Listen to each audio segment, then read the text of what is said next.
and welcome to DDOcast, episode 277, recorded live on April 14th, 2013. I'm your host, Sigfrid Trent. With me, I have lovely producer and wife, Ann Trent. Hello, darling. Hey, everybody. How's it going? We're back. Indeed we are. And from DDO Gamer, we have with us Jeff Hanna, fresh from his home wedding. Hello, DDO world. Good to see you again. You're looking lovely. We also have a special guest, Dead Nettle, a.k.a. Nathaniel Gibson, with us. Hello, sir. Hi, thanks for having me. Very good to have you. Represented by a strange Pharaohhead today. Yeah, you know, this is DDO Cast, Dungeons & Dragons Online. We usually start around 4 p.m. on every Sunday. You can join our live chat room if you like through G+ Hangouts or from the website at DDOcast.com. And DDOcast file hosting is provided by the mighty Cyber Ears. So on the podcast this week, we've got game news. We're going to dive deep into the new Lamania enhancement system. We're talking about DDO Gamer and the usual what you've been doing in community news and such. So as usual, we will start with game news for the week. First up is the Lamania enhancement alpha preview. Squeak of Doom told us all about it. Lamania will be coming down for an update on April 11th, which has happened. And the update will contain early previews of the enhancements on Lamania. For the next 3 weeks, you, the players, will have the opportunity to get an early look at the upcoming enhancement system revamp. With racial enhancement trees will be available the entire time. Class enhancements, however, will be distributed throughout the week as follows. So week 1, April 11 through 17, which is going on now. We've got Artificers, Clerics, Fighters, and Rangers. Week 2 will be April 18th through the 24th, when we will have Druid, Favored Soul, Rogue, Sorcerer, and Wizard. And then week 3, April 25th through May 1st, we will have Barbarian, Bard, Monk, and Paladin. These class enhancements will only be available during the week specified. During the off weeks, they will be disabled in order to allow us to get more focused feedback. There will be surveys and subforums available to you, and we highly encourage you to use them. Keep in mind that this is an early preview. There will be bugs! Exclamation point. So that's going on right now, and like I said, we're going to definitely, after the news, get in more detail about what's going on with the new enhancements. Game servers will be down for maintenance on Monday, April 15th. That would be tomorrow from 6 a.m. to 10 a.m. Eastern. No, not an update or anything like that, just you know, the usual maintenance and database cleanup stuff. There's a new bug reporting tool that you can use. As reported by Tolero, we are now able to gather up submitted bugs in great quantities and organize them into patterns. This allows us to more quickly quantify what bugs people are reporting, how often, rule out false positives, and get more accurate known issues based on volume.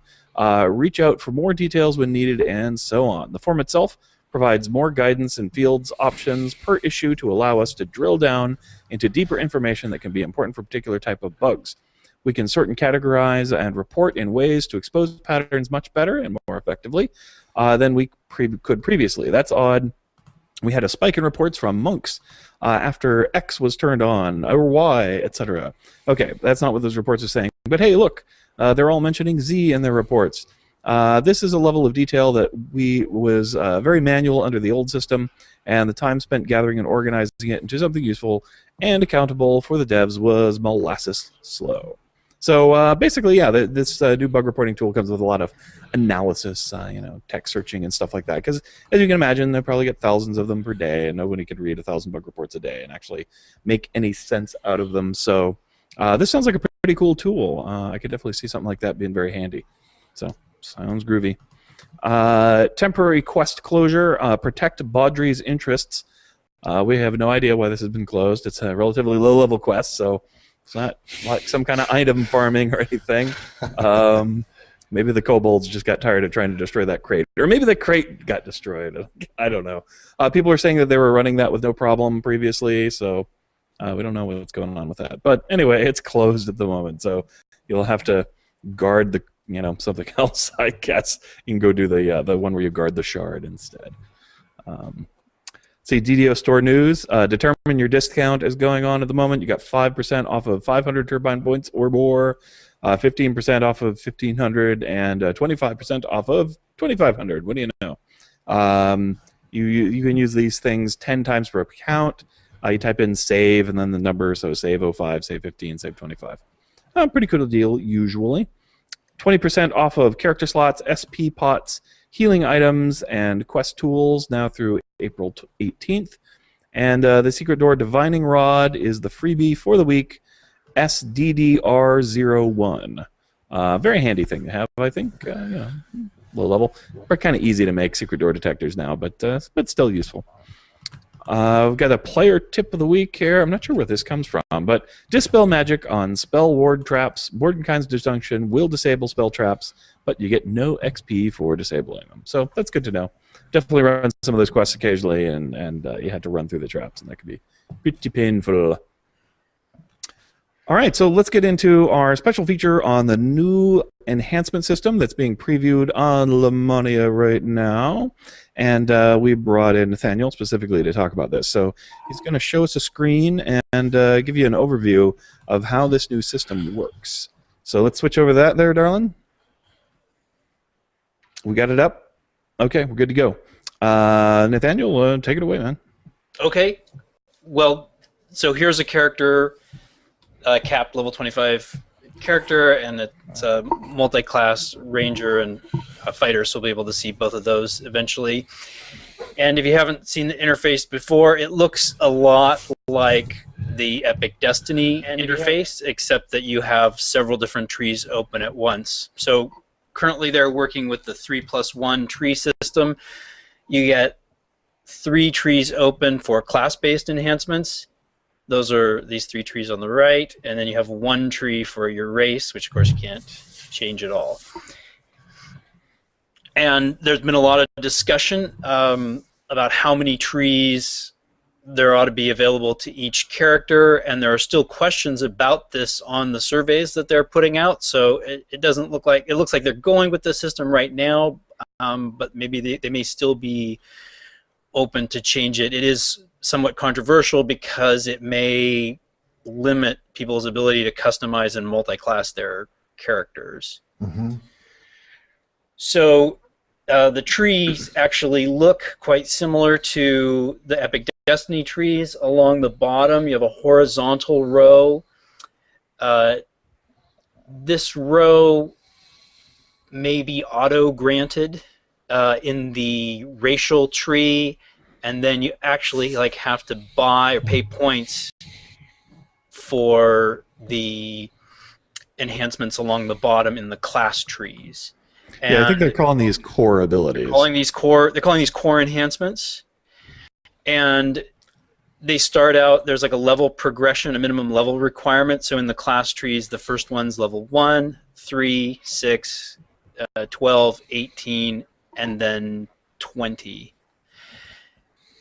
And for these, there's also, it's not just a level requirement, but you have to have spent a certain number of points in the tree. So for example, for the capstone, you would have to have level 20 ranger and have spent 40 points in the tree, and then spend 2 points to get the capstone enhancement. So that makes it impossible to get more than 1 capstone, because if you spent 42 points here, you'd only have 38 points for this tree, and you wouldn't be able to meet the requirement.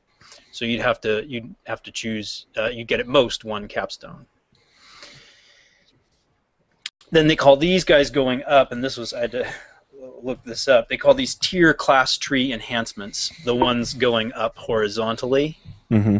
And there are 5 levels for those, and there's a minimum level requirement. So based on the level, so it's level 1, 2, 3, 4. Level 5 is the requirement for the top level, which actually doesn't seem like very steep requirement. No. But there's also a requirement similar to the Epic Destinies. There's a requirement of the number of points spent in the tree. So you have to spend 5 points in the tree to get to this second level here, and 10 points here, and 20 points here, and 40 points to get up to the top row. And that's the same here in the racial. So to get up to this top row here, it's a 20 points spent in the tree requirement. So the capstones have been moved around now. There's more than 1 capstone for each class. There's a capstone for each tree. So rangers potentially can choose from any of these 3 capstones. And there's a big change in the level of amount of tree requirements. if you look at these trees, like if you look over here at this Tempest tree, there's a huge amount of things you have to buy at the bottom, sort of to work your way up to the top. There's a lot more compared to the Epic Destinies. There's a lot more chains that you have to buy everything up the chain. Versus a lot of the Epic Destinies, if you look at they're pretty wide open. A lot of the stuff that's at the top tier, there's a point spent requirement, but there's not a requirement for any specific lower level items. So these have a lot more. These trees are a lot more sort of involuted, and you have to follow the trees up a lot more. So for example, in this system, wand heightening is now a prerequisite for wand and scroll mastery.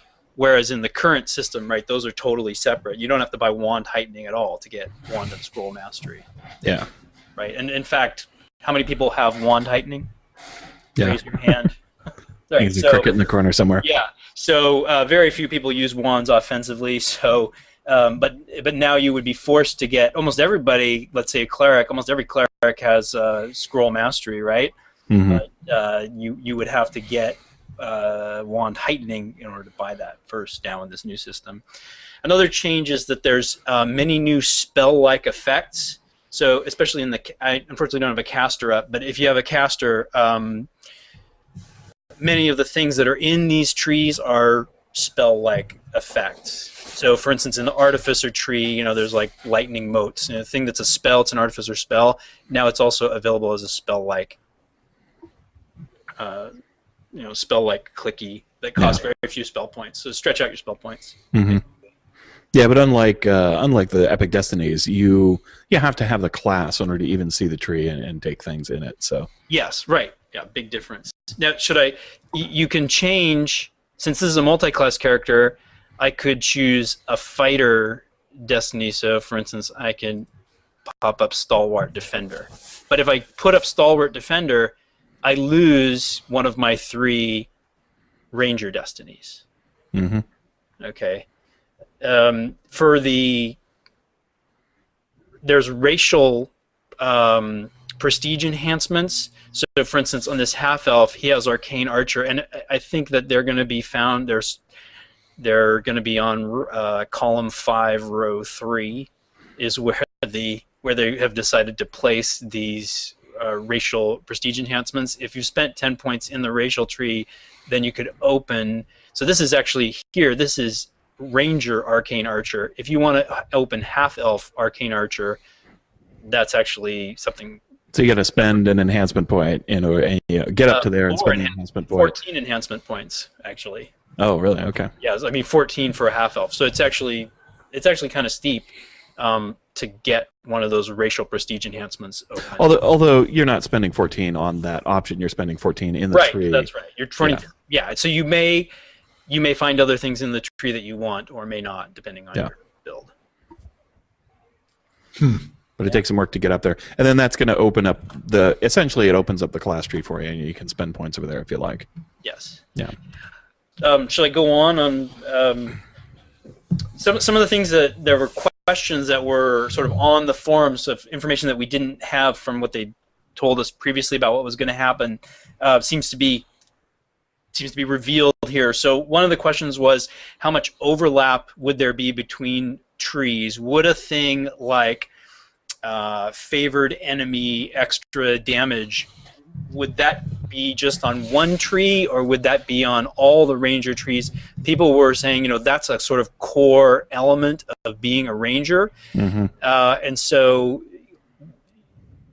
in fact, it looks like they've decided to go with no overlap whatsoever. So favored defense and favored damage is extra favored enemy. That's all under Deepwood Sniper. There's nothing to improve your favored enemy on either Tempest or Arcane Archer. So if you do multi-class and close that, or if you do a racial, like if you're a Drow and you, Drow's a bad example because Drow gets Drow Tempest. Okay, if you are a Halfling and you open Halfling Assassin, then and you close Deepwood Sniper, then you're giving up some things that would have been open to all multi-class rangers in the current system. You're giving up your favored defense. You're giving up your sprint boost, clicky. sprint boost is just under Tempest. So if you so that's an example. Like if you would be giving up that. The idea of core abilities, they seem to have just dispensed with that. I mean, Although I will say I noticed I was working on my fighter ranger, and say you have the Kensai fighter, and then you also take the I'm going to forget the Tempest Ranger. They both have like a dodge ability that's +1 dodge in light armor, right? So I don't know if those stack with each other or not, but you will find some abilities in the trees that are also in other trees, but they tend not to appear in the same class. So if you're multi-class, you can actually pull out dodge out of both of those trees, and I guess double up on your dodge. But if you're single-class fighter, then only one of the trees from fighter is going to have that kind of dodge bonus in it, and they'll each be separate like that. So I guess if you want everything associated with the ranger, but also want stuff associated with the fighter, then you wouldn't be able to do that as we're under the current system. Generally speaking, you can. With the exception of the prestige class enhancements, which tended to be a little more limited. But in this case, you can, it used to be you could not be an Arcane Archer Tempest, but you can under this system. Yeah, but you can't get the capstone, and of both, no. You're going to be limited in how high you can go in the trees by, like, your action points. Yeah, by the total number of points. Yeah, because you get 80 points, just like you did on the old system. But to reach the top row or the capstone, you need to have already spent 40. And then it costs a little bit more, which means you won't get the top row or the capstone in more than one tree. It's just sort of numerically impossible the way they have it set up right now. What capstone? I'm not seeing capstones. So the capstones are here in the lower right-hand corner. Oh, okay. If you put up the... I don't know if they can see They're part of the quote-unquote core abilities or core enhancements lines that are down at the bottom. Okay. And they generally mimic the old capstones. There's some that are a bit different. And some of these are brand new. The Arcane Archer is essentially the old Ranger capstone. The Tempest capstone and the Deepwood Sniper capstone are completely original here. Mm-hmm. There's some changes to game mechanics that people might be interested in. They're going to change the way toughness works. Can I go over that? Yeah, sure, go for it. So now they're no longer having racial toughness. So, for instance, human toughness or Warforged toughness, but instead they're just granting people an extra 5 hit points at level 5, 10, 15, 20. So everybody's just getting a 20 additional heroic. Comes under the heroic heading. Mm-hmm.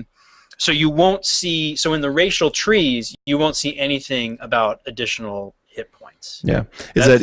Well, actually, people didn't realize that that's that they're getting that. They're not really losing anything there. There are some abilities that have hit points built into them. Like on my human, I noticed that if I took, I forget what it was, there's like a human thing where you get to pick 3 different options, and one of them is like 5 extra hit points and some skill bonuses.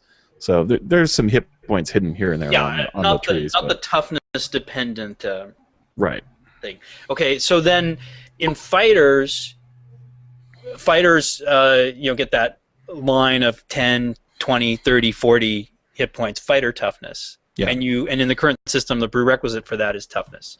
So now, if I put up the fighter trees here, that enhancement is only in the stalwart line, and it works a little differently. You get +1 hit point for each action point that you spent in the stalwart defender tree, if that makes sense. Yep. So you would get, if you spent 45 points on stalwart defender items, you get +45. Yeah, or 80, or however many you want to throw in there. I don't know how much you could actually spend in there, but I did try a couple of the trees out, and the trees generally have 80 points that you can spend in the top half. So in the tiered ones, if you click every single thing that's in there, you spend 80 points, which is essentially all your enhancements. So if you want everything in one of the classes, it takes all your points. But it's somewhat limiting if you, first of all, if you multi-classed and you ended up closing Stalwart Defender, you wouldn't have that option at all. Or if you used your racial prestige enhancement and closed it, you wouldn't have that option at all. If that was the only thing in, it's possible if you are a fighter, let's say, who's more oriented toward melee, like trip and stunning blow, or if you're a DPS-oriented fighter, it might. If you're not a tank, the extra hit points might be the only thing that you want in stalwart defender. So you're spending points, just to get those hit points. Yeah, it'd be kind of a strange way to go. Seems like yeah. So in some ways, it's just different. Yeah, they don't have. They don't have that percentage hit point boost, which is really pretty monstrous from the current defensive stances. That could be a pretty significant decrease in hit points in some characters. But while we're on the topic of stalwart defender, I say that there's long been a concern about people exploiting dwarven stalwart defender, having a dwarven stalwart defender wizard. That kind of thing. They've come up with a mechanic to try to prevent that type of exploitation, where the stalwart stance only works if you are holding a weapon, a melee weapon, and a shield. Yeah. So that sort of nerfs the Tempest Dwarf stalwart defender. Yeah, although some people have been complaining that if you drink a potion, it takes you out of the stance. You have to go back in. So yeah, hopefully they can figure out a way to make some of the items neutral with respect to stances. I know they've done that for monk balance. So right? yeah. Used to be if you pulled out a wand, you'd go out, and so they should probably be able to address that.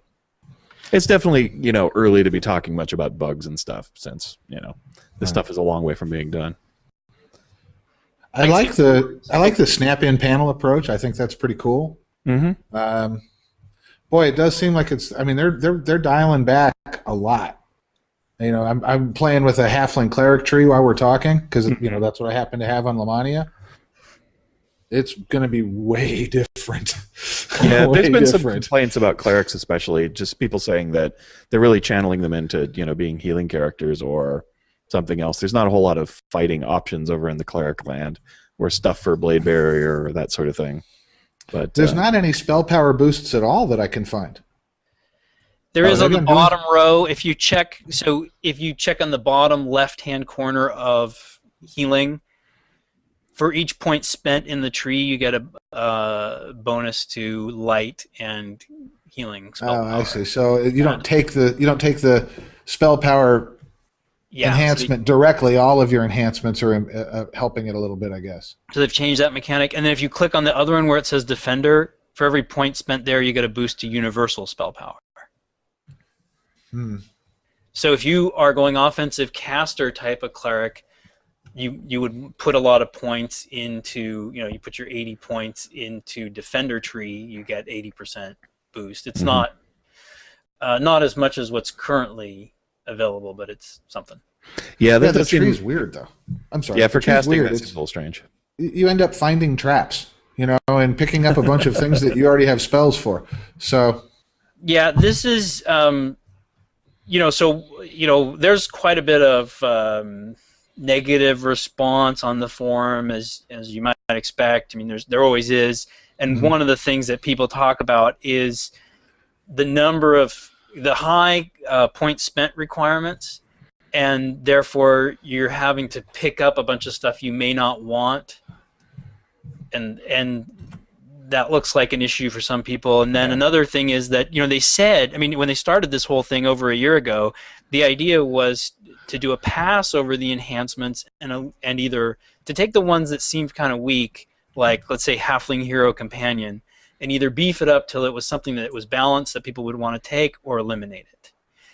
And it's not really clear that they've done that. There's quite a few things in here, like if you just look at Deepwood Stalker, they have this weird thing, Tendon Cut, which is a melee attack that slows your enemy movement. It's just sort of like or requiring people to take this Wand Heightening. Wand Heightening isn't any better. They didn't fix that like they said they were going to fix it. So yeah, that's sort of. And there's other downside. Well, I don't know that downside is the right word. I've got kind of a mixed feel about these things anyway, because I'm a D&D purist, and this stuff isn't really D&D. It's really not. Indeed. Right? So if we lost the whole DDO system, specific. Yeah, if we lost the whole system, I could live with that. But I'm looking at, like, for example, the halflings. we don't even have a racial prestige class. And I know for a while they were talking about assassin, and maybe not getting one at all is better than getting assassin, but I feel a little left out. And no, that's just not been. If I could cut in there, that's coming. That just hasn't been added to the tree. All right, very good. Just because it's the alpha. So as a halfling cleric, I play a lot of halflings. He's got to be a halfling cleric. The one thing I would have wanted is to be able to take +2 dexterity, just because I like that. It's good for reflex saves. I'd have to spend 20 points in the tree now to get that. Whereas before, all I needed was 7 levels of cleric and I'm good. So, or 7 levels of anything. So, I don't know, is that bad? Is it just, am I fearing change because it's different? No, I think the problem right now is, I only played around with it for an hour or two on a character, and he was a fighter ranger, so I had pretty much full access to anything that I might normally take on that character, and I definitely found that the combination of having a lot more vertical lattices, like you have to take this enhancement to get this one to take that one, that aren't always even necessarily related to each other. It's not like you make the bonus bigger; it's a different kind of a bonus required for some other kind of bonus. That combined with each tree having its own point requirement. So in this tree, I've got to have 30 points to get this ability, and in the tree next to it, I also have to 30 points to get to this tier of ability. That is pretty limiting, and it makes you take things that you don't really want. I'd like to see it a little bit more, I don't know, some system where you can get some credit for what you spend in the other tree for another tree for the point requirements. If they did something a little more like that, that would free it up enough. I don't mind some restrictions. I mean, it would be certainly wonderful to just cherry pick everything that I like and nothing I don't. So I don't mind a little bit of choices that you have to make, but the double factor of the linear trees plus the point requirements makes it kind of tough to go get the things you would like. And so I might like to see a softening of 1 or 2 of those. So either less of these kind of rigid trees, or a little bit more. I can get half credit or something for points I spent in another tree on this one, so that I can go a little farther in them. I mean, I don't mind that you can't get 2 capstones, because that's pretty much the way it was before. But it's annoying that you have to spend 40 points in a tree, that there's nothing else in you want just to get a tier 3 thing that you used to have to just spend a few extra points for. So right. So I'm trying to figure out if I can. Because this cleric's his point is, he's got some armor. He's not a tank, but he's capable of going up to the front line, throwing on radiant burst, and then just swinging and healing, swinging and healing, swinging and healing. He's not really good at DPS, but he's he can do some intimidating, and he can draw off some aggro, and he can keep everybody healed, and he can survive. I don't know if I can build that guy from this set of trees. So, all right. Well, so certain trees have drawn more praise, and certain trees have drawn less praise, or screaming fits. And the tree that seems like this, everybody loves it, is the dwarf tree. The tree that everybody despises it is the cleric tree, and that's because the trees for cleric are defender and healer. There's no offensive casting tree. There's no there's no melee tree. Right. So it's not. So the two. I have 2 clerics. One's a melee cleric. One's a nuker cleric. There's no tree for either of those guys. Yeah. So yeah, that's the and the comments about that Sig and what you noticed, Jeff, right off. I mean, that's been commented on by many people. There are surveys that Turbine is including with this, and I would encourage people to go on and do the survey. I mean, I think Turbine is listening, and if they get a giant flood that says, hey, you need to change it so that it's not points spent in tree requirement but total points spent requirement, then I think Turbine will, I think they're going to listen to that. I think they care about that. Yeah, and definitely they're getting tons of feedback on those cleric trees, so hopefully they'll take that into account and make some changes. And they're already talking about some changes they're thinking of and stuff. But yeah, so the thing about not charging for the racial core is that's a change they've made within 48 hours. So they're pretty flexible. Could I talk about one thing that was almost universally approved, everybody likes? If I don't know if Ann could pop up the trees again. It's about the dragon marks. making changes about the way the dragon mark. Here's the House Lyrandar dragon mark for the half elves. You notice that it starts out here at the bottom, and then there are 4 tiers of it. And what this is, if you just took the least dragon mark, you can add extra uses to it the way you did previously. Right? You can take extra dragon mark uses as an enhancement, and then you go up a tree, up its notch on the tree, and this gives you the lesser dragon mark, and this gives you the greater dragon mark. So for instance, dragon mark of passage, this one was speed boost, this one was D-door, this one was teleport, and then what they've added is a 4th tier, so you can actually go up, and so the races like the dwarves, the elves, and the halflings, they actually have, if you look at your halfling tree there, you should see like a little branch to the side here, a special power added to the dragon marks inside. No, I was looking for it as soon as you said that, and of course there isn't one.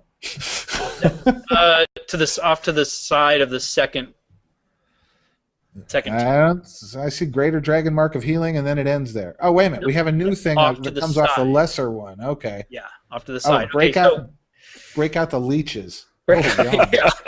So, and they have cute little names. Power of the Storm, break out the leeches. Well, so the dragon marks now are if you want, it's 1 feat and some action points. And they added some interesting twists, and everybody, and that seems like just making dragon marks relevant again and cool. Yeah, no, that's definitely that's cool. That's a nice thing. A lot of people like that. And I will say, when I was working on my fighter ranger, the character definitely has to shift a little bit, but in many ways he actually has more options, and that's partly because the enhancements for rangers were frankly pretty awful before. There just wasn't much that was very good or interesting. And like I said, there's some nice synergies on the fighter and ranger ones where you're like, hey, if I want a lot of dodge, which normally is hard to get, look at this. That's pretty great. So I kind of liked it. I know some people are complaining about multi-class issues, especially with regard to the passive feats and the capstones you can't get up. But I actually thought they weren't too bad because right now the level requirements for them are 1, 3, and 6, which a lot of people splash those levels. And then goes 12, 18, which corresponds to the old prestige enhancements, which were hard to get when you were multi-classing anyway. And then the capstone at 20, which those characters never got access to. So I didn't really feel too bad. And then the level 5 requirements for going up in the tree, it's not too bad. I don't know, it didn't feel terribly limiting. I wouldn't expect to get very much with, for my enhancements, if I had 1 to 3 levels of something anyway. You were barely getting any enhancements out of that. So, I didn't feel any real problem being a multi-class character with this system, and it felt pretty reasonable. It's going to depend a lot on exactly what's in the trees.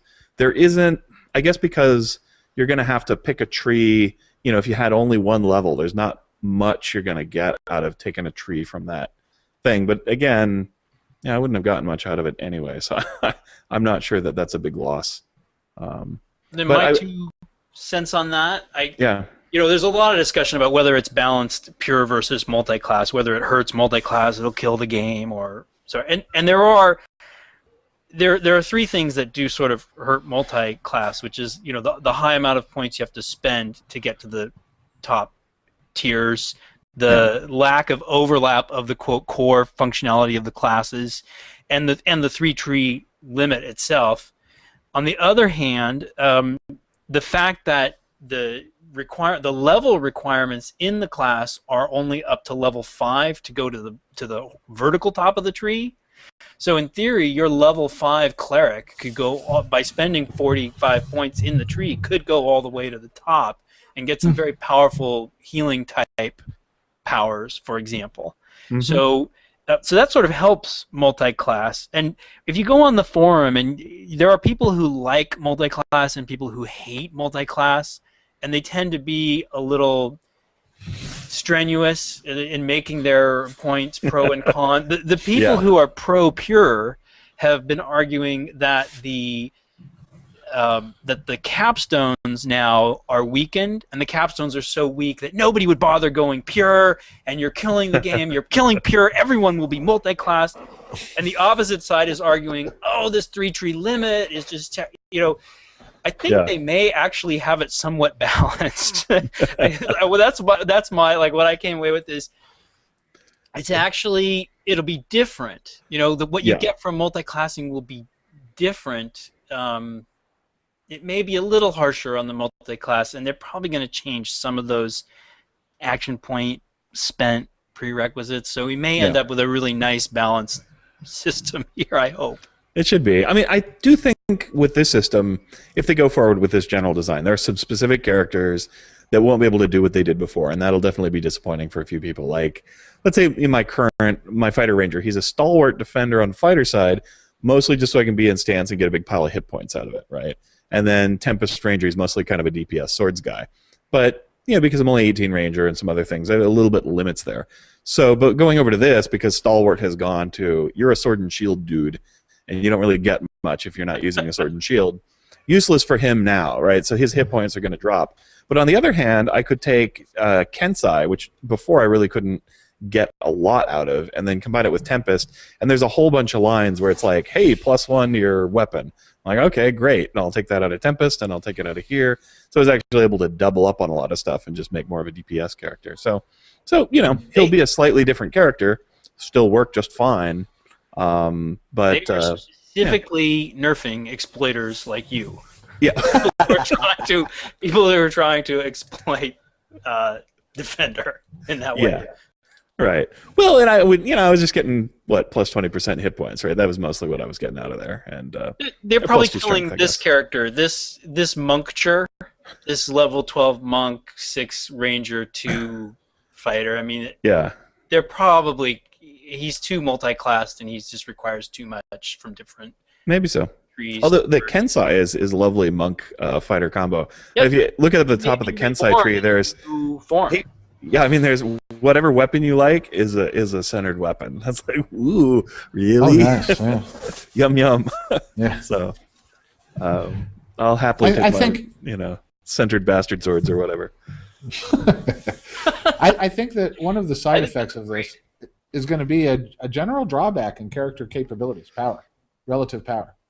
So, and I don't know that that's bad, and it's way too early to say that, I guess, for sure. But it feels like we're being dialed back a little bit. Yeah. And I don't know that that's bad. I'm just, especially if it's across the board. But I'm just throwing that out there. What do you think?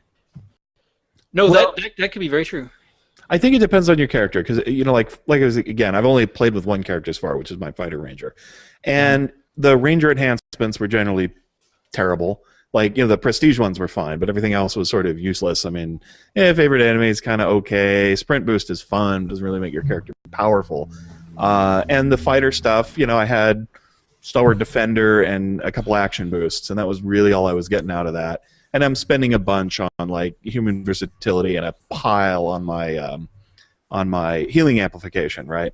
Because there wasn't a lot else to spend points on. But in this tree, like I redid him, and I've got like +6 to all my attacks and damage, and +6 dodge, and I've got the healing boost and a bunch of other, like a boost that gives me, whenever I use that action boost, I get +3 strength, and so he gets a lot more strength, a lot more. There wasn't really bonus damage available to very many characters before in the enhancement system. So as a melee character, I felt like there was a whole bunch of stuff that, the type of bonuses were a lot more like Epic Destiny ones that I could get out of these trees that just weren't available through the old enhancements. So that character feels like he's going to get a pretty big melee DPS boost out of these enhancements compared to what he had before. But I guess it depends on the character. That so far we've only seen the cleric, and the casting side appears to be not so much more exciting. I'm not sure though. But Yeah, even his healing looks a little behind what you could do before. Am I missing? Is there an equivalent of lore in here that I'm missing somewhere? Nope. See, they're killing lore, and that's that's got the caster people up in arms. So, I the don't think crits? I'm going to. If you look at the artificer line, if you go over and look at the artificer line, you'll see. Yep. Your spell lore is like you could get it up to 9% now, and now you can only get it up to like 4%, and nothing for clerics, and that's But they're along the bottom. See, there's spell critical just for Right. healing along that bottom row. If you look. Okay. but it's not All right. what you could have got. I think it's not equivalent to what you could have had before. That's interesting. It's well, so you have to look at that. It's different the way they're making changes to that. Yeah. One thing to sort of think about is the idea behind this whole thing was to create a system that was simple. Right? They had people leaving Korthos Island and on their exit survey saying, "I don't like this game because it's too complicated." They made a bunch of changes, like they got rid of 3d6 and they changed it into 3 to 18, right? Which is a change I personally hate. I love 3d6, because 3d6 is not 3 to 18. I mean, do you understand what a normal distribution is? But anyway, so I guess most people probably don't. So anyway, they got rid of 3d6. They wanted to simplify. The whole goal here was to, and according to Tolero on your show, what she said was specifically they were trying to make this enhancement tree look like certain other games. That on the exit survey, people were putting, yeah, I used to play World of Warcraft, yeah, I used to play this or that, and they wanted to make it look like those other games that people had played so they'd feel comfortable with it. And the question is this really simple? Have they managed to simplify it? This is not simple. This thing is really, it seems to me like it's really complicated with all the prerequisites and stuff. So Yeah. And that's what a number of people say, well, boy, have you really, it's a question of broadening the appeal of DDO and trying to bring in new people without messing up, the things that appeal to their core players. And I wonder, if they've really managed to achieve that at all. Well, I mean, on the plus side, you can see what there is that you can get. With the enhancement system, you don't know what's available. You can't plan for anything because unless you go to the DDO wiki or something like that, you don't really know, why would I take this thing? Oh, and then, you're like, man, I thought I was supposed to get this battle engineer thing. How do you get that? And you can't see it unless you turn on the thing and then you go scroll and look for it. And so I think that's the problem that this solves. You can see everything that your character can get, and you can see how you get there, and then you can work on getting it. If I wanted to simplify it, I don't know, I would take out some of the feat prerequisites because that's going to still confuse people. They're like, wait, I don't see improved weapon specialization on here. Where do I take that? And so that, I think, might confuse people a little bit, the feat prereqs. Not that I'm advocating they get rid of it, but if they want to simplify, that's a way they could do that. I don't see this as a simpler system, but it is a more visible system. It's easier to understand when you're just looking at it. So I like that aspect of it. Cool. Okay, well, I don't know. We got any last thoughts on that before we move along? I have a question. Yeah. Hello. Yeah. So have they ever thought about using two systems, or is this going to completely replace the old system? Oh, this completely replaces the old system. Okay, because that would have been really awesome if you could keep the old system, which was more complex and really great for people who love the complexity of the game, and then have an alternate system that was a little bit more simplified for people who were complaining about that. And then basically, if they wanted something more, they could actually graduate to the more complicated system. Yeah, I guess so. I mean, again, I'm not sure that this is any less complicated as far as you needing to plan out your character and choose how you're going to build it. There's just as many choices to make here. It's just that this is more visual. Visually, it's a lot different, and the rules are different, not simpler necessarily. In fact, there's more interconnectedness here, like more things that if I choose this, then I can't choose that, or I have to choose this in order to choose this. So this is actually a little more complicated system. It's just visually easier to see.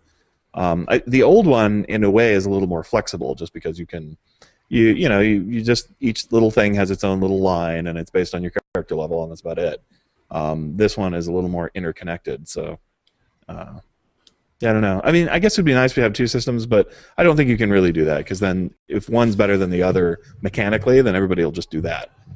So be tricky. But yeah, it's usually, when you log into Lamania, basically all your enhancements are gone, and you have to go pick the new one. So they won't have that thing, if they implement it the same way, which I assume they will. You won't have the option to stick with the old one versus the new one. No. You will be forced to use these. I would just encourage everybody to go Try it out if you can download the Lamania. Try it out, and even if you can't, you can still go and fill out a survey and give some feedback to Turbine on what you think about it. So let people sound off. Cool. Fair enough. If you don't vote, you don't have a right to complain, right? Indeed. Yeah. No. I mean, yeah. Your feedback will definitely help make the system better. So I look forward to it. So far, I kind of like it. I thought it was pretty neat, but. Yeah, I do think they need to work on some specifics. They need to make sure that the same general range of character possibilities is still available under the new system and the old system, and unless there was a character that was utterly broken, which I can't really say that there is. So, are we back to automatic cameras there, darling?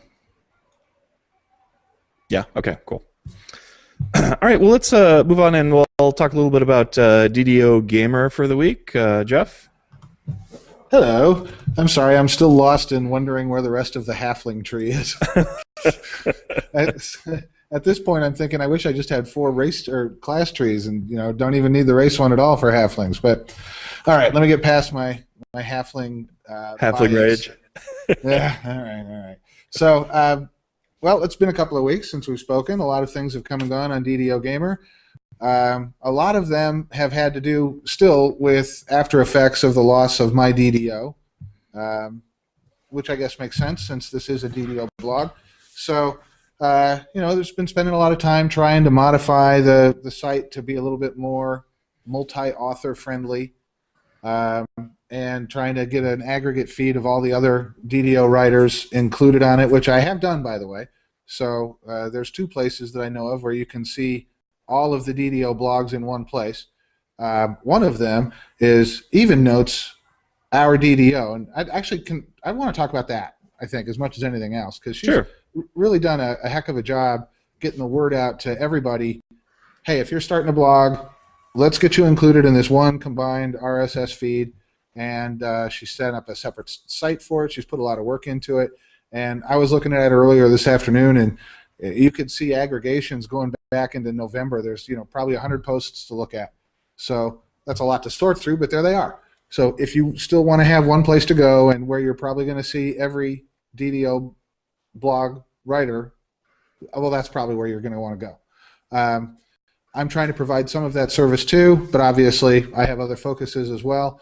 I just want to congratulate Even, who's also known as Finch Bloomwiffer, which is one of my favorite forum names ever, or Brenda. I just think she's done a tremendous job, and I urge everybody to check it out. Her site is, like I say, it's called RDDO, and you can find it at www.meowmommy.net. So I think she's reusing a domain she might have already had, meowmommy.net/our DDO/ and there you go.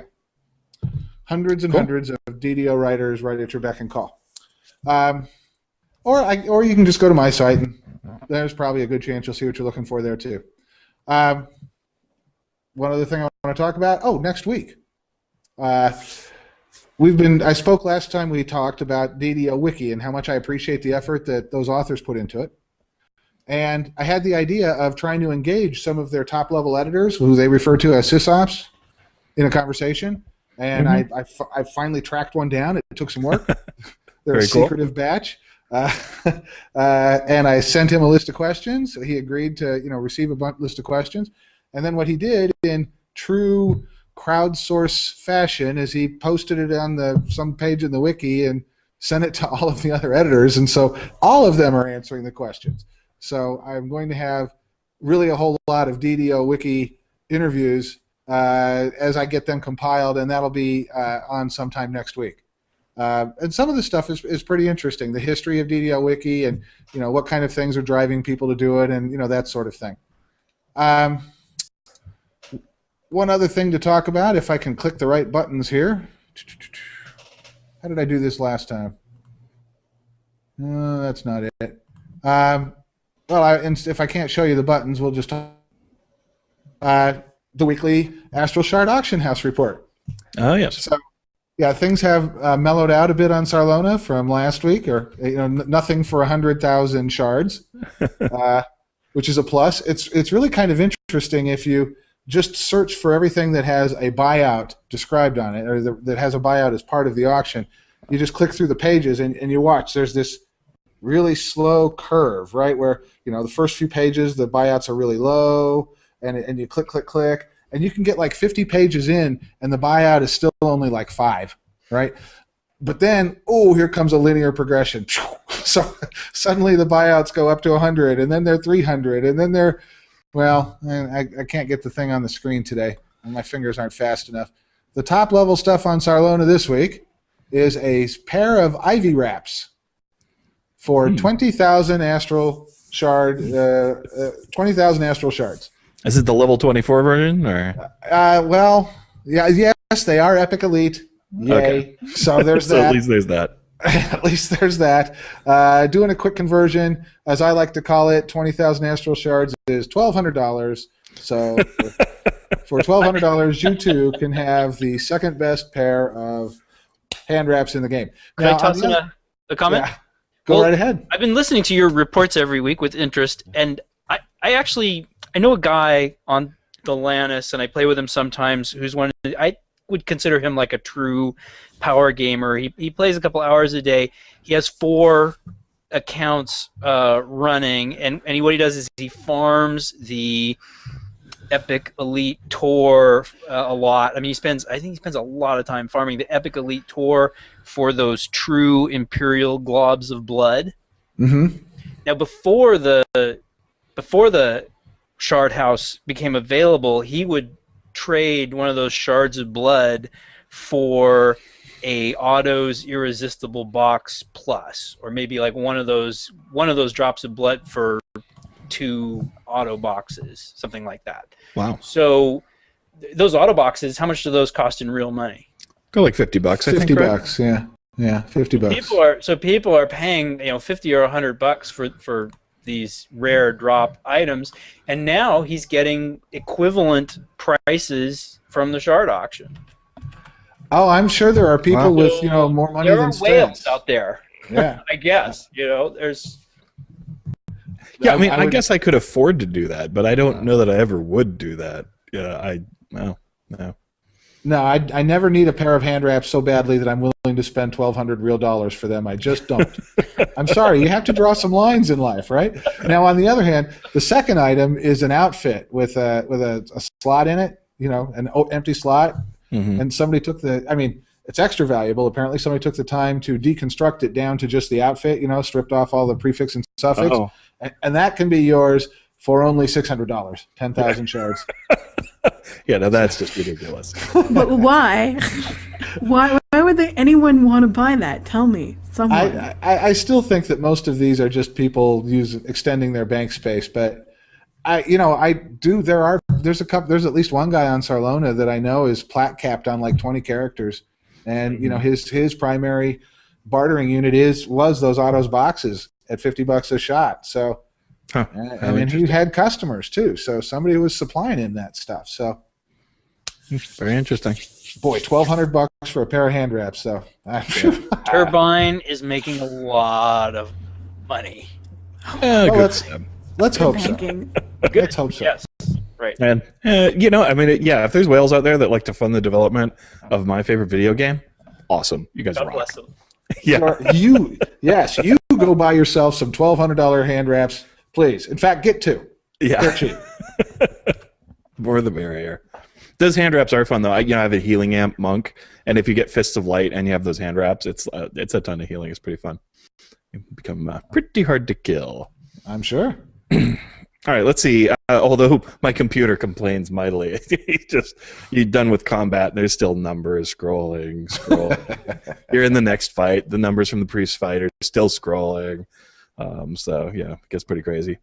All right, one last thing before we leave my segment entirely. I just want to remind everybody that if you used to be a DDO blogger or wanted to be, and don't have the gumption, chutzpah, wherewithal, time, posting frequency, whatever your reason is for not wanting to set up your own site, that's fine. We got you covered.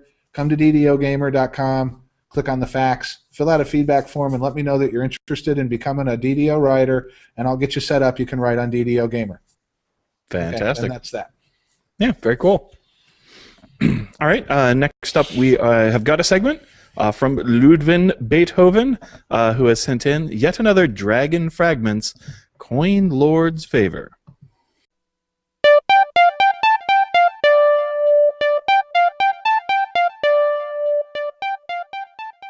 Russian Prince Productions presents Dragon Fragments from Eberron's Past. The upper floor of the trade mission is entirely quiet.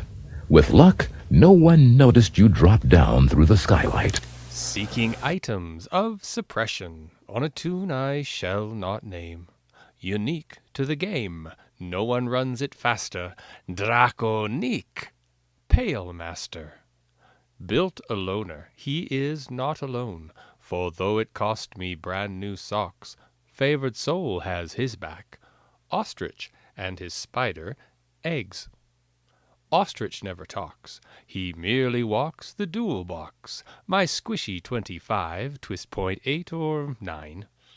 And though it cost me brand new socks, I've got to say it rocks. Have I got an opener? An opener I've got. Levels at the ready. Group is holding steady. No one ever logs. The iron's ever hot. All aboard the XP train. Does ring the grind refrain. I've never seen the lands of morning. I make not light of this dark word. As through the morning, ever morning, I'd chase the piercing, slashing D11 crit times 3. My loot DC was sucking, see? The item was evading me. An emote shrug. An RP tug? A warforged sighs. A fleshy points. A question flies. Blach! I should be killing balls of eyes. That all behold my vanity. A dash across the harbor, solace of the ship. I set dead ahead. There was nothing to be read. But then a slip to general chat, a plea, rings out visibly. Where, oh, where might I find a quiver, please?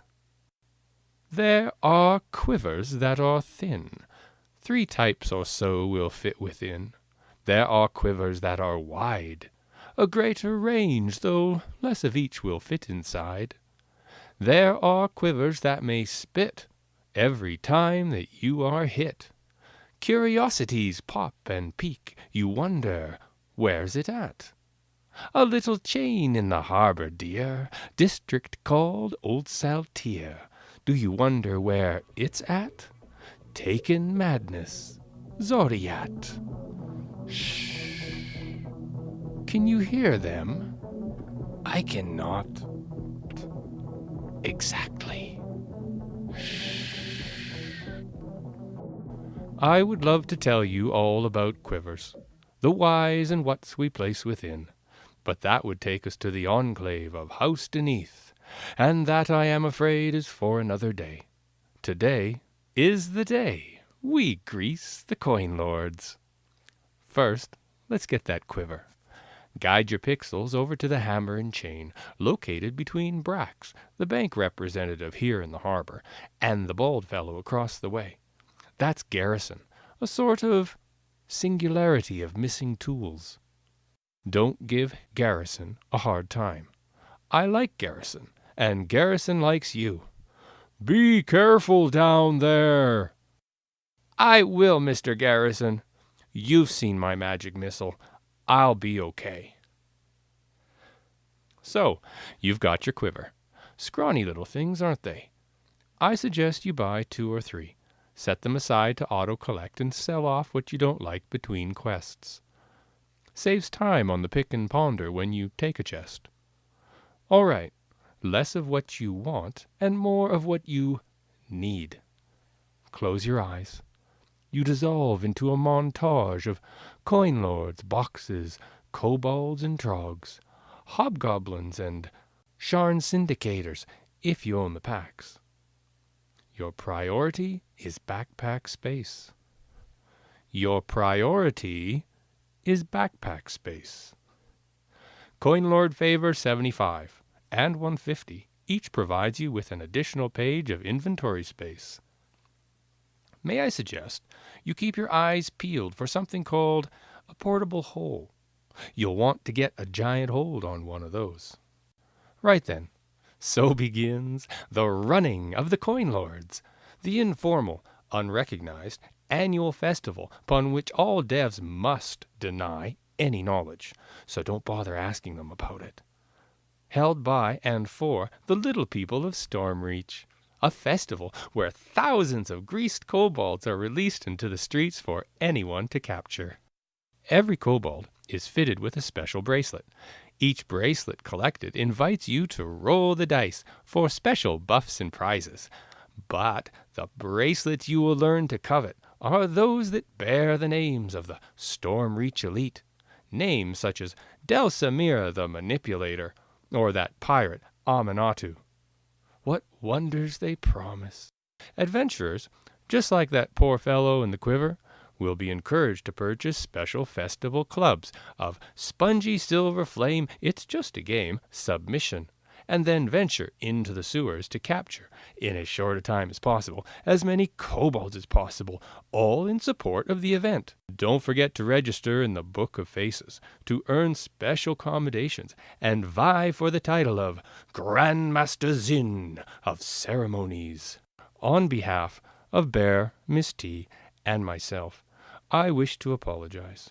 If the theme for a festival, which mocks and makes ridicule of the upper crusties, seems overly hopeful or cheery, keep in mind that due to the limits of an audio-only feed, we cannot shrink beneath the cold, dark glare of the crowd united in song that lines and walks the streets. The listener cannot smell the overpowering acrid pitch of torch, and I must take it upon myself to relate the distinct and troubling lack of straw, pontine and fork. Oh, but how they glisten so, crimson wet and black.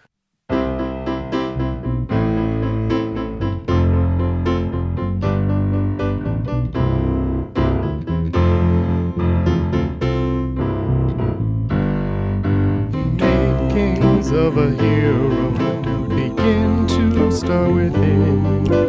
Factions and the houses to speak of you.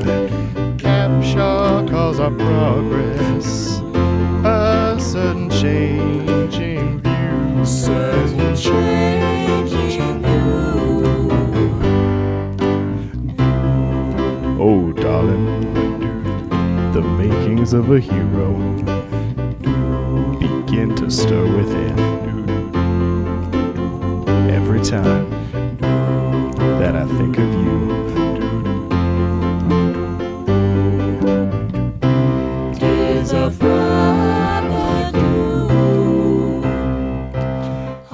the kobolds are dying, tis a capture cause of progress, a certain changing view. Coin lords that make overture, speak to Montague. Speak to Montague.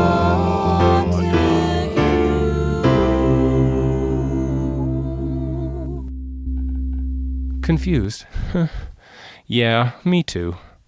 Sometimes there's nothing you can do but hope and pray to the Lord of Eyes that the floor to your padded room will be the floor to disappear when the heroes burst in just to tell you they don't like the way you're looking at them.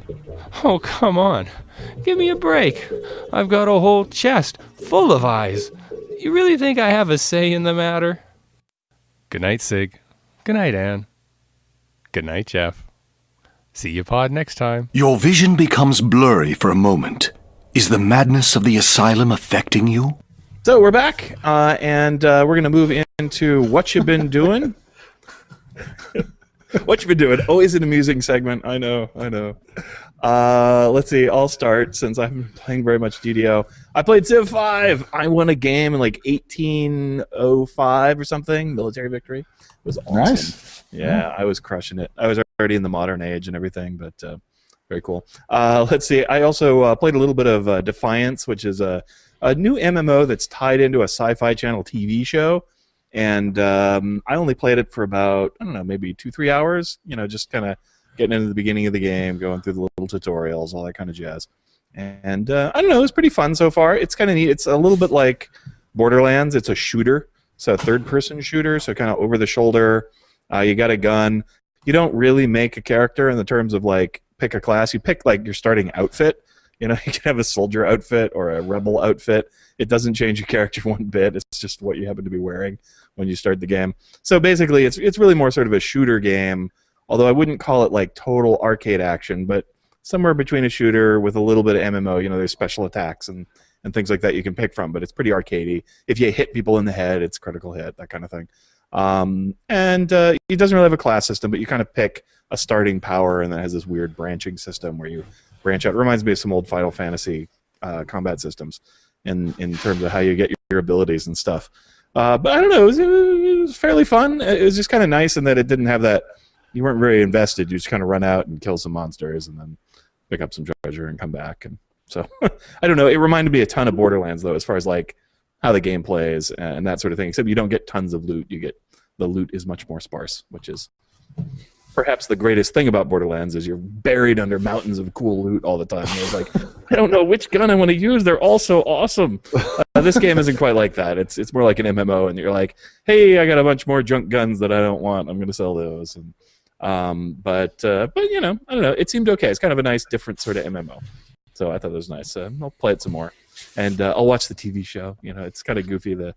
As things happen in the TV show, I guess some stuff comes out in the game, that sort of thing. I don't know. We'll see. It's kind of cool. Yeah, interesting concept. Yeah, it's not bad so far. You know, kind of. I'm hoping it's the kind of MMO I can play like a couple hours every once in a while and not really care much about my character progression and just kind of have fun with it, yet still be accumulating stuff. So I don't know. We'll see. I liked it. It has the actors from the TV show in there. You know, so you meet them at the very beginning of the game, and then they go away, and maybe they'll come back again. I don't know. Not much DDO. Like I jumped on Lamania and I've been playing with the enhancements, and that's about it. But you know, well, I played one of my low B characters a little bit. I ran a couple quests, but didn't get a level or anything. How about you, Nathaniel? What you been up to? Well, I've been playing a lot with my Zen Archer. I'm afraid that he might, get the nerf bat from these enhancements. So I love that character. I've always loved the Zen Archer archetype, so I'm playing him while it's still good, basically. Before he gets TR'd into whatever works in the new system. So yeah, I guess it's going to depend a bit on what's in Monk, because it seems like the Arcane Archer stuff is a little more spread out. Yeah, they've talked about changes to, well, anyway, they're who knows what it'll be. Yeah. And looking for a new, we lost some guild members, so we're looking for new. That's kind of like trying to recruit people for our guild. Oh, cool. How's that going? I haven't found anybody so far. Yeah. Who guilds. Wacky, passionate, crazy. You got an audience, so you should probably, announce your guild name, your server, and what you're looking for right now. Well, it's true reincarnated on Thelanis. And the only requirement is you have to be crazy about DDO. Cool. Crazy. I think a number of people listening to the show qualify in that category. So let's be honest. Anyone listening to this show is crazy about DDO. It's funny because we're a real small guild. I mean, we only have 5 people, so it's like it's a. Gotcha. When somebody leaves, it's a huge. We miss. We're like, oh, when are you coming back? Come on, man. And that's tough. And we're looking for the right, kind of person who wants to join us. Yeah, so probably somebody who had a guild that kind of drifted away and would like a more active guild. That's maybe usually a new person. Maybe like love to find like somebody who's like a new, passionate but new player. Huh? Okay, cool. Yeah, I was sitting next to my workmate who had just started playing some DDO with a friend of his, and just the other day he informed me that he has lost his friend to DDO. To which I said, "Awesome! You should get lost too." And he's like, "I don't know. I don't like it that much." And like, oh well, we'll take your friend. Tell your friends' friends to try. Yeah. Yeah. So happy to see a new addict come into the fold. Cool. Well, how about you, Jeff? Well, did some work on the website, like I say, trying to added a combined RSS feed of all the blogs I know about, and it's a pretty lengthy list. We're up to like 17 or something like that. Nice. Added an authors widget, so whoever writes will be on the front page no matter what, and can just in one click get all their work. There's 10 people have signed up to write on DDO Gamer so far, or at least have asked for permissions to do so. Only a small handful have, but who knows? Yep. But I actually got some DDO time into. I am really liking this life on my TR. And I was very nervous about her because she's the dexterity-based cleric rogue that does 2-weapon fighting with rapiers. And it really does take her a long time to kill stuff, but she sure is going to. And in the meantime, she's taking almost no damage. She's up to level 16, and she's dominating. I mean, it's really great. My gamer girl's playing a druid, which turns out to be just ridiculously overpowered. And between the two of us, we're just rolling up the content. I mean, we had some problems in Ghost of Perdition, but other than that, who doesn't? Yeah, exactly. On Elite, anyway. And then other than that, it's been wow. We finish and we feel like, are we cheating? What are we doing right here? Well, it's interesting. Some of the characters that people poo-poo, like a lot of people go, "Oh, cleric dual-wielding finesse." Are you kidding? But the thing is, if you're patient, if you don't want to do the quest in the absolute minimum time possible, a lot of those characters are great. They're really hardy, they're tough, they're versatile, they can go through a lot of quests. You just have to have a little bit more patience than your average power gamer, I think, and they're pretty cool. Well, I mean, I think melee cleric just dominates in heroic levels. Mm-hmm. I feel like they reach a bit of a... I mean, I feel like mine is broken in epic and needs to be rebuilt. But they just don't, I mean, it's a great way to get a barbarian life is to splash a bunch of basically cleric barbarians. Basically, just do a cleric barbarian, then add those barbarian levels at the end. Right. Yeah, I have a guildmate that's what he's doing for all the rest of his TR lives. He's going to, 11 levels of whatever he has to, and then barbarian all the way through the rest. Yeah, I know. Like Samus does that, but he does it with like the monk ranger thing, so to make the arcane archer characters. Okay. He just throws in 11 levels of something. Well, it helps that this character is very well equipped. I mean, she has every rapier there is pretty much to choose from. So I always have the right thing to hit the right monster, and that helps. But wow, it's just been so much fun. Very impressive. Rolling through the level bubbles. How about you, Don?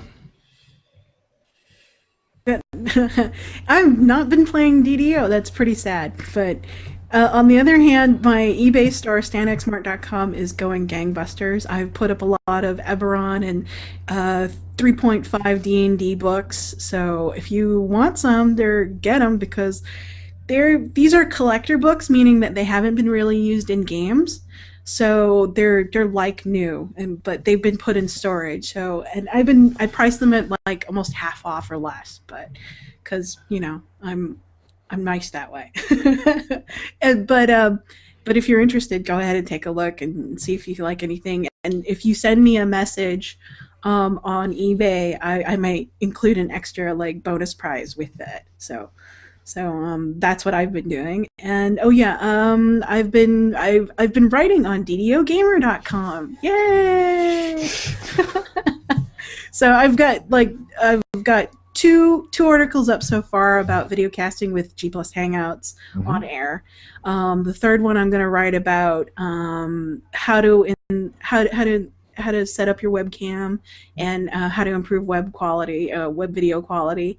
But the other two that I currently have up are about the tools that you need for video casting and getting started with Hangouts on air.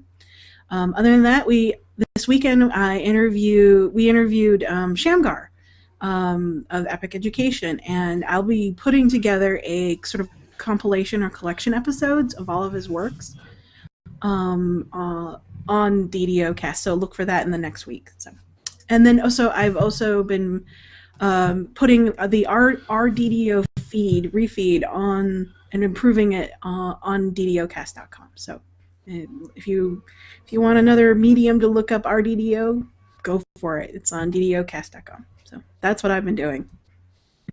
Groovy. All right, let's move on and we'll do community news real quick. RDDO, as we mentioned, is up and running. And as Ann said, we got a page for it on DDOcast.com. You can check out. You can also subscribe to it on whatever kind of RSS reader you like. So big thanks to Evernote for that. Shamgar is back in business at DDOcast.com. He's got Building Blocks and Epic Education, other goodies up there. Building Blocks 27, Stats Part 3, Dexterity is up now. That's his latest piece. And again, as Ann said, we just did an interview with him, which was a lot of fun.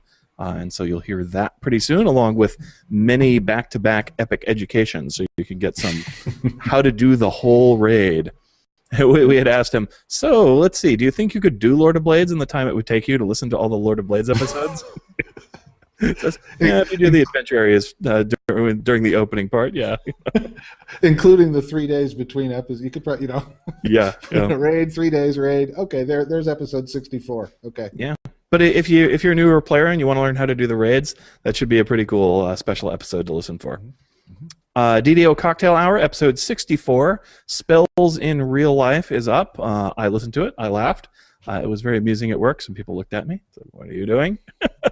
I'm having a good time, I said. Anyway, nice one. And, there's kind of some cute graphics. They've got another funny little ad on there and that sort of thing. So, Dungeon Febreze. I was pretty amused. Our friend Marcy Rockwell, the author who writes DDO novels, was nominated for a Scribe Award for Skein of Shadows. That's her second DDO novel, available on e-readers and as an audiobook. And Scribe Awards honor excellence in tie-in fiction. So basically, authors who write fiction about other properties. And the winners are announced at the San Diego Comic-Con International in July. So go, Marcy, go. We're rooting for you. I don't think there's a way that anybody can vote on that one. It's a judged panel kind of a thing. So, and also in a ways that means it's not just a popularity contest, but just people like the quality of her work, and that is a very nice book. I've been reading one of her Inquisitives book to Anne in the evening as well, so I've been enjoying that.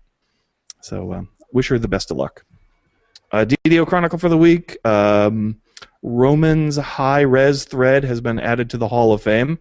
How high-res is it? I think that's what makes it remarkable. It's 7,600 by 1680. And basically that's projected on, I think, 3 or 4 monitors, something like that. So he has an array of monitors. But you can see what a screenshot at 7,600 by 1680 looks like in that thread. And some other people have posted their rigs, high-res screenshots and stuff, so it's pretty cool.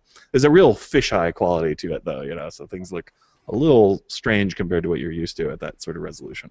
But pretty cool. And the action bars, like all the action bars are just in a tiny little block, like 20 of them just kind of bundled together. Humongozoid presents a new take on the Shroud puzzle and a guide for new players and veterans alike. This is kind of a technique where you're actually trying to turn on the lights or turn off the lights and then turn them back on in some kind of a pattern. Anyway, apparently you can do the 5x5 in 2 sweeps pretty reliably with it. So just kind of a different technique if people want to use it.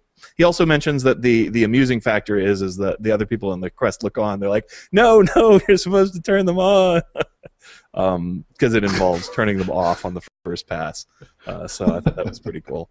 Get some extra amusement out of it. Chronicle comment for the week is, what is the hardest part about being a Dracolich?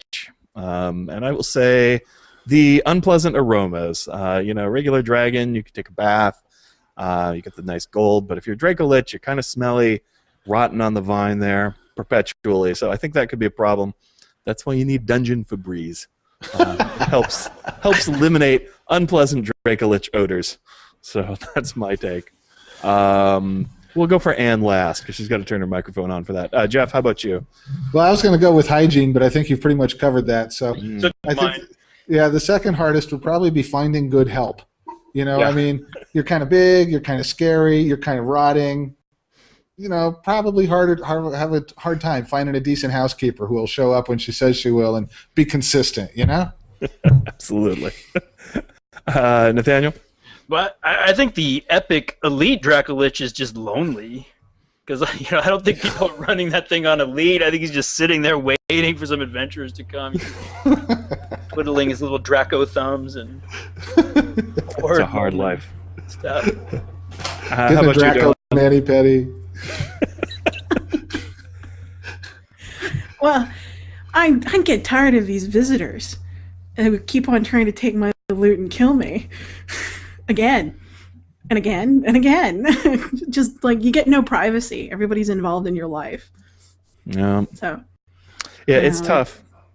Immortality, not all it's cracked no one up to ever be. wants to visit casually, have a cup of tea, hang out, watch a movie. They always want to kill you, take your loot, be rude. So, yeah, that's the hard part. Not an easy life. All right, lightning post. We have one message from the fans here. A follow-up from Hensey of the Pathfinder Society on Kenneth, who was having some trouble with the DDO store and Turbine customer service. He says, just a few words to let you know that my customer support issue got resolved. It took 10 days, but the rep was polite and had dealt with my issue. So thanks for highlighting this in your show. We'll consider Skype next time. Big thanks again, and especially to Jeff, who I missed out on last time, whose input was very much appreciated. So, thanks, Jeff. Hey, I sent you a post. Yes, that's true. Well, yeah, Could I to be mention honest, I don't always get all the lightning posts. It kind of depends on when I put the show notes together. So For it. Mention it. It's all yours. It's I really love the way that they have made it possible to get some pretty good, not top tier, but pretty good loot to equip all my characters. So between the commendations that you get from Evening Star and the drops that you get on Epic Hard in Giant Hold, I've been able to give all my characters, like decent loot. And I think Turbine is like making this effort to, it's not top tier stuff, but they're like making it possible to equip your character pretty well. And that's actually encouraged me. I only create characters if I think I'm going to have the equipment for them. It's encouraged me to make like new characters and try new things. And cool. I hope they continue that with their future. They've done it for the last 3 updates, and I hope they keep that track going because I really like it. Yeah, I've definitely enjoyed the new loot out of Giant Hold a lot on a lot of characters, giving them a little bit of new life, which is cool. Although I always stick with my characters, and then I'm like, they have to find their loot, whatever I build without thinking about loot at all, and then they just have to go on the scavenger hunt and try to find something that makes it work for them. Poor little bastards. I don't know. I'm very mean to my characters, I guess. Let's see. I think that's about. We're getting towards the end of the show. Got a little bit of other gaming news. Oh wait, Jeff is holding up a finger. What you got, Jeff? One thing before we go. Yeah. We're going to Gen Con. Oh yes, of Yay! Yeah, we are going to Gen Con. If you're going to Gen Con too, you can enter in our contest by telling us what we should do at Gen Con, and then you could win one of many points that we have. We also have other ways you can enter. The Jeff, do you remember? Yes. Take a screenshot of a gnome and send that in. Okay. Let's see. Do a motivational poster or an album cover, or send in a character build of any sort. Yep. And the best part is you can do all 4 of those things because it's really 4 separate contests. You can win them all. Yeah. And I've gotten quite a few character builds, actually. I was quite pleasantly surprised. So we have not gone through and picked up winners. You have until our next show in order to do so. And we were going to give you 2 weeks. 2 weeks have gone by, but we only did one show because we unexpectedly didn't do one last week. So that would give it one more time to have a chance. So go ahead and send those in to DDOcast@gmail.com.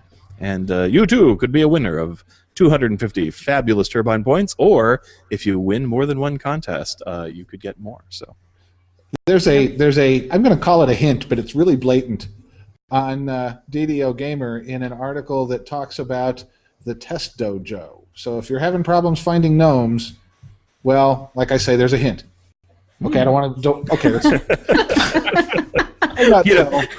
One person sent me in a screenshot of a gnome. They made a halfling character, and they stood next to another halfling in game so that they looked just a little bit smaller. And then they showed a screenshot of the character, and the character's name is something like "I am a gnome," right? So I'm going to let that one count. But not sure we'll take too many of I'm those. so sad we're not actually going to have gnomes. Yeah. Yeah. They are cute. I'm playing one in my Pathfinder game right now. My character's a gnome. Except I'm supposed to be incredibly cute. I have this really high charisma, and nobody likes me because I'm just too damn weird. I had some pirates I wanted like to you. string me up. My and character put liked him- you. Yeah, but you're really damn weird too. Yeah, that's true. My character's totally weird. She's a Pathfinder alchemist, and she's a Jekyll and Hyde character. So in order for her, when she beefs out, basically she drinks a bunch of potions, turns into her Hyde character, and then starts beating on people with like fists and everything. It's great. Yeah, she bit the head off of Memphis in one scenario. That was pretty fun. Bit the head off of a method. Yeah, like Ozzy Nice. Osbourne, you know. There you go. Well, I don't think charisma is necessarily, everybody likes you. Yeah, It's no, that's true. do you have a strong personality? I mean, you like a reality TV star. People want to watch you. It doesn't mean they have to like you. That's true. That's true. That would probably describe this. Yeah, he makes an impression on everybody, usually a deeply negative one. So, all right, that little gnome is just too damn strange. It's not to be trusted under any circumstances whatsoever. That's about how people seem to react to that character. So, oh well. I've got a little bit of other gaming news on the way out here. Disney has closed down LucasArts, which we were kind of sad to hear because LucasArts made a lot of cool games. And Disney, yeah, some people love Disney. I like them sometimes. But they also have a little bit of the evil empire about them and keep gobbling up other properties. So I was sad to see that they're closing LucasArts. They're still going to make plenty of Star Wars games. They're just going to farm it out to various contractors. So kind of a bummer there. This is on here. Ann already talked about it. But yeah, our eBay store has lots of Eberron books on sale at the moment. So Yay! yeah, if you want some Eberron lore, and it's pretty If cheap you don't too. buy my stuff, I won't shut up. Yeah, well, Ann will keep talking until you buy stuff there. But yeah, if you tell us you're a DDOcast listener, she'll give you extra goodies. Or something. Yeah, I've got extra T-shirts, DDO tattoos, dice. I even got gaming dice. Who wouldn't love a D20? Yeah. All kinds of cool stuff. That's there for you. Yeah. So I think that brings us to the end of the show. Oh yeah, I'll mention Gen Con one more time. We're going to Gen Con. We do not have our event thing yet, but we're in the process. I mean, it's been submitted and everything, but I have to wait for Gen Con to confirm it and get back to me. So we can't announce anything specific just yet. Other than we're going to try to do our show number 300 at Gen Con. So that's the plan. It'll have something to do with that. Okay, so big thanks to Ann and Jeff and Nathaniel this week for joining me. Much appreciated. And big thanks to all the DDOcast contributors, Lubin Beethoven and friends and Shamgar, and our many fine listeners and folks who hang out in the chat room, Turbine and Wizards, and also Cyber Ears for providing our hosting. And if you want to be a part of the show or just say hi, you can call us at 707-DDOcast or email us at ddocast@gmail.com, just like Nathaniel did, said, hey, I want to be on the show. And you can be on the show. So until next time, may all your attack rolls be crits, your chests level appropriate, have fun, and don't forget to respec your enhancements. Re-enhance your specs.